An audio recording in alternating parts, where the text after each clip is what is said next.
우리는 무언가를 바란다.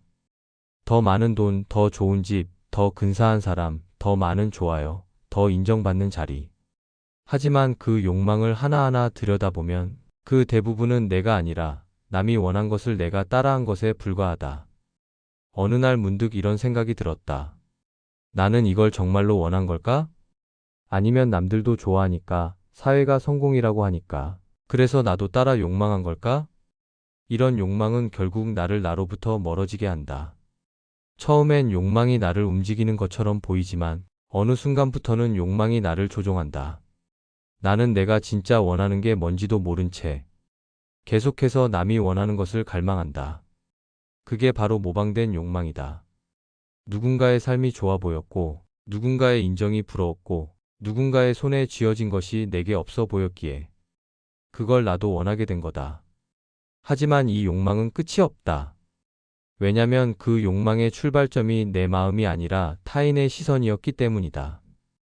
그래서 충족돼도 만족스럽지 않고 가져도 공허하며 가끔은 갖기 직전에 더 두려워진다.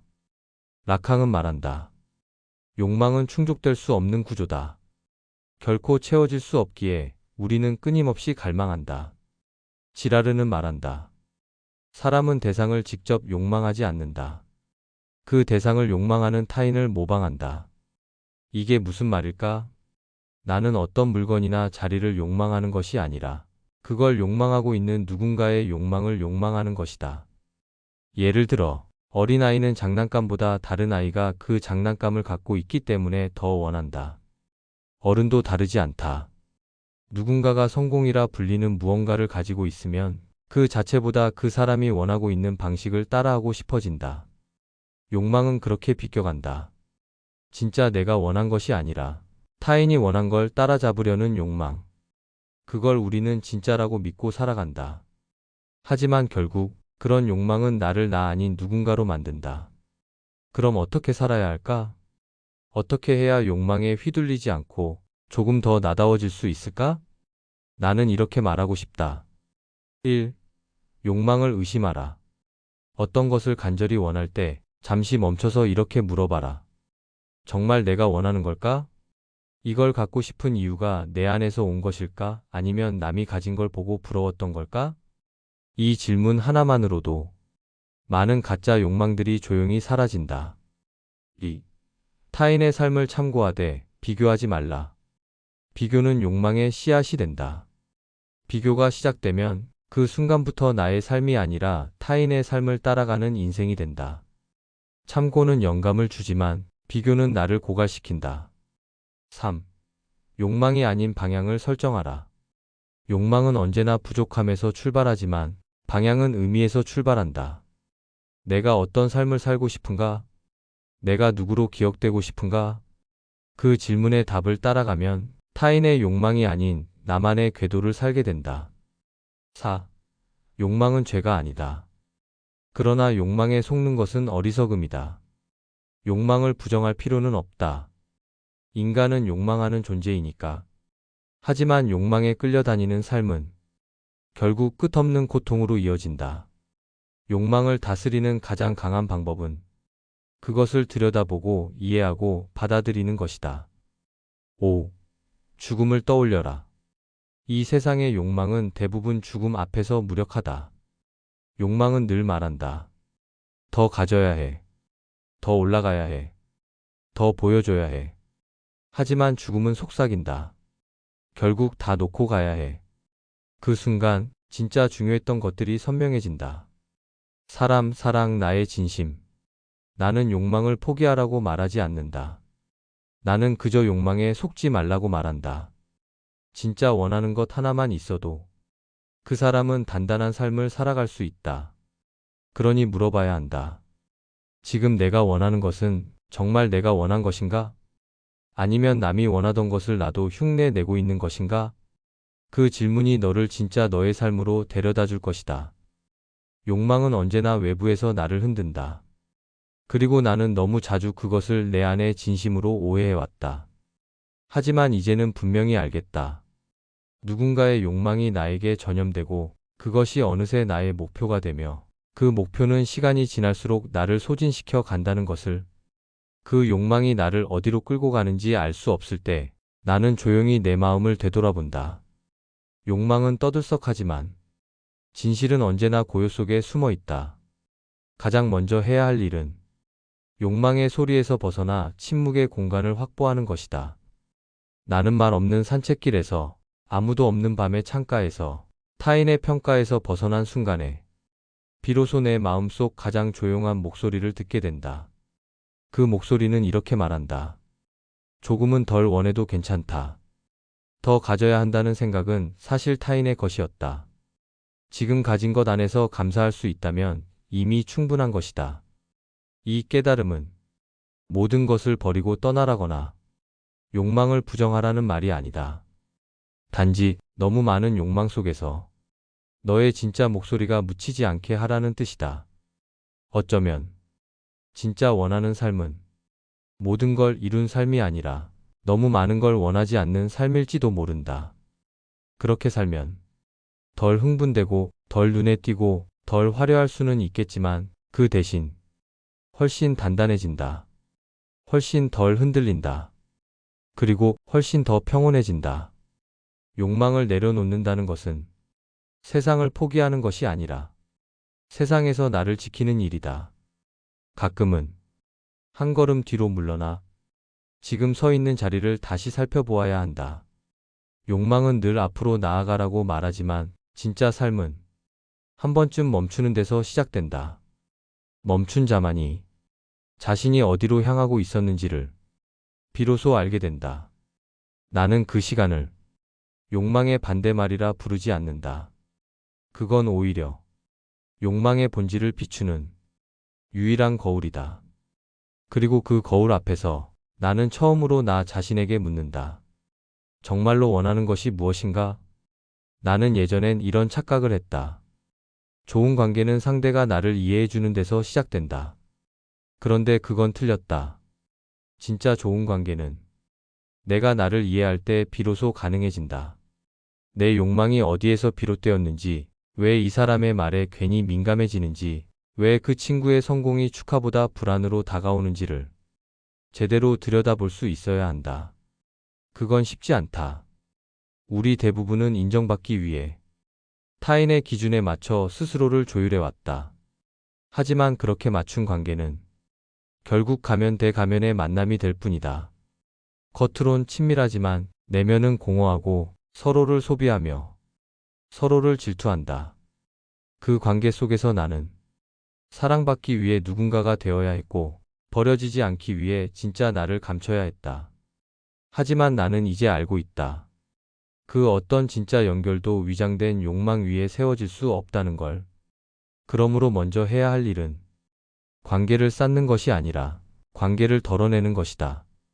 나를 억누르는 시선, 타인의 기준을 내면화한 기대, 나답지 않은 나를 강요하는 관계부터 하나씩 벗겨내야 한다. 그리고 나서야 비로소 누구와도 비교하지 않고 누구와도 경쟁하지 않는 존재 그 자체로 편안한 관계가 찾아온다. 그건 숫자로 셀 수 없는 관계다. 많은 친구가 아닌 단 한 사람과의 진실된 대화, 의례적인 모임이 아닌 말없이 함께 있어도 편한 시간 속에 숨어 있다. 나는 이제 안다. 진짜 관계는 나를 있는 그대로 받아주는 사람이 아니라 내가 나를 있는 그대로 드러낼 수 있는 사람과의 만남에서 시작된다는 걸. 그 순간부터 우리는 더 이상 타인의 욕망을 흉내 내지 않고 각자의 삶을 자율적으로 살아갈 수 있게 된다. 자유롭게 살고 싶다. 하지만 그 자유란 도대체 어떤 상태였을까? 무엇에도 구속되지 않고 하고 싶은 걸 마음껏 하는 삶? 하지만 이제는 안다. 그건 쾌락의 자유일 뿐 존재의 자유가 아니었다. 쾌락의 자유는 욕망에 붙잡혀 있다. 하고 싶은 걸 했지만 이상하게도 허무했다. 남들보다 더 가진 줄 알았는데 왠지 더 결핍됐다. 그건 내가 욕망의 주인이 아니라 욕망의 노예였다는 증거다. 욕망은 끊임없이 더 많은 걸 원하게 만들고 그 더 많은 것은 항상 타인의 눈 속에 있다. 결국 나는 타인의 시선 속에서 자유를 찾고 있었던 거다. 그건 자유가 아니라 은밀한 감옥이었다. 진짜 자유는 다르다. 그건 욕망에서 벗어나는 것이 아니라 욕망을 비추어 보는 시선을 갖는 데서 시작된다. 욕망을 억제하거나 없애는 게 아니라 그 욕망이 어디서 왔는지를 인식하는 것이다. 내가 진짜 원하는 건 뭘까? 나는 왜 이것을 원하게 되었지? 이 욕망은 나를 어디로 데려가고 있지? 이 질문을 반복하다 보면 욕망은 더 이상 나를 휘두르지 못한다. 나는 어느 순간 더 이상 부러워하지 않게 된다. 더 이상 비교하지 않게 된다. 더 이상 증명하려 애쓰지 않게 된다. 그때 비로소 욕망의 구조 바깥에서 고요한 자유가 시작된다. 이건 포기나 체념이 아니다. 오히려 더 선명하게 내가 살아야 할 이유를 자각하는 일이다. 나는 어떤 사람이 되고 싶은가? 어떤 삶을 선택하고 싶은가? 무엇을 위해 시간을 쓰고 무엇을 더 이상 추구하지 않기로 결정할 것인가? 이건 누구도 대신해 줄 수 없는 질문이고 누구도 대신할 수 없는 자유다. 욕망을 통과한 후에야 비로소 우리는 자유에 도달한다. 그리고 그 자유는 단지 하고 싶은 것을 하는 게 아니라 하지 않아도 되는 것에서 벗어나는 힘이다. 나는 더 이상 남의 박수를 기대하지 않기로 했다. 타인의 갈채는 방향을 정해주지 못한다. 누군가의 부러움을 사기 위한 목표는 이루는 순간조차 허무함을 안겨준다. 그래서 나는 삶의 기준을 눈에 띄는 것에서 내 마음에 닿는 것으로 바꾸기로 했다. 그 선택은 아주 작고 사소한 곳에서부터 시작된다. 남들이 좋다고 말하는 브랜드가 아니라 내 손에 익은 도구 하나를 고르는 데서, 모두가 가고 싶어 하는 여행지가 아니라 나 혼자 조용히 머물고 싶은 장소를 택하는 데서, 화려한 커리어가 아니라 내가 하루를 온전히 살아낼 수 있는 리듬을 선택하는 데서, 가장 중요한 건 나를 덜 소비하는 삶을 선택하는 것이다. 과시를 위한 말, 소유를 위한 일, 비교를 위한 관계를 멀리하고 대신 깊이를 위한 독서, 존재감을 위한 고요, 진심을 위한 대화를 가까이 한다. 내가 어떤 사람인가를 말해주는 건 이제 타인의 인정을 모은 결과물이 아니라 하루하루 내가 스스로 지켜낸 삶의 조각들이다. 나는 더 이상 남들보다 빨리 가지 않으려 한다. 더 멀리 가지도 않으려 한다. 나는 내가 딛는 이 한 걸음이 거짓되지 않은 걸음이면 충분하다. 그렇게 나만의 걸음을 걷다 보면 어느 순간 타인과 비교하지 않아도 스스로 충만해지는 지점이 온다. 그리고 그때야 비로소 깨닫게 된다. 모든 진짜 행복은 더 많이 가지는 것이 아니라 더 적게 바라게 되는 것에서 온다는 것을. 욕망의 노예로 살지 않으려면 삶의 속도를 줄여야 한다. 나의 리듬으로, 나의 기준으로, 나의 언어로 살아가야 한다. 그 삶은 가끔 외로울지 몰라도 결코 비어있지 않다.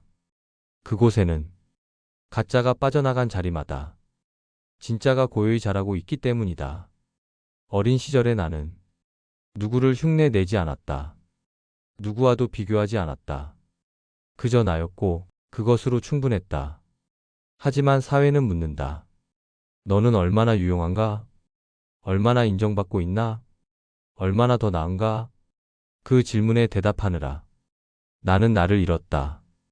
타인의 욕망을 들이마시고 나의 욕망인 줄 착각했다. 이제는 되물어야 할 시간이다. 나는 누구였지? 타인의 프레임을 벗어나 내면 깊은 곳에서 가만히 올라오는 감각이 있다.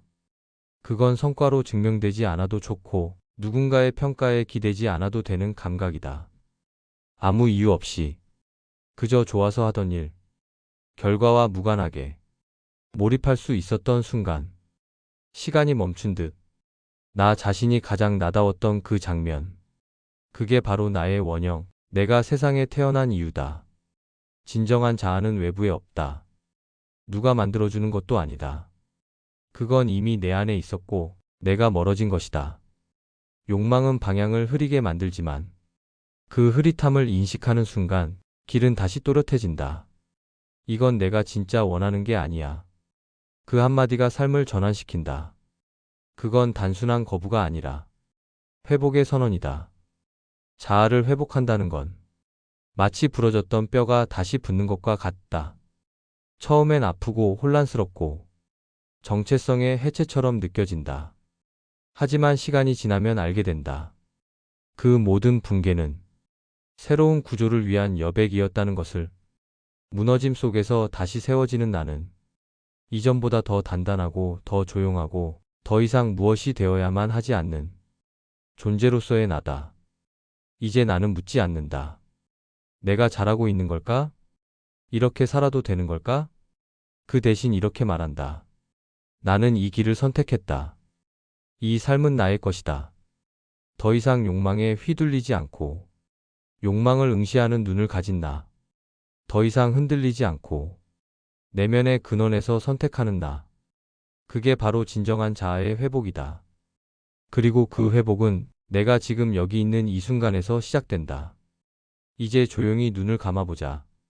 타인의 욕망이 사라진 자리에 그동안 잊고 있던 나의 숨결이 조용히 깃들고 있을 것이다. 바로 거기서 모든 것은 다시 시작된다. 지금까지 르네 지라르의 지혜였습니다. 이번 영상은 어떠셨나요? 여러분의 생각을 댓글로 남겨주세요. 구독과 좋아요는 영상 제작에 큰 힘이 됩니다.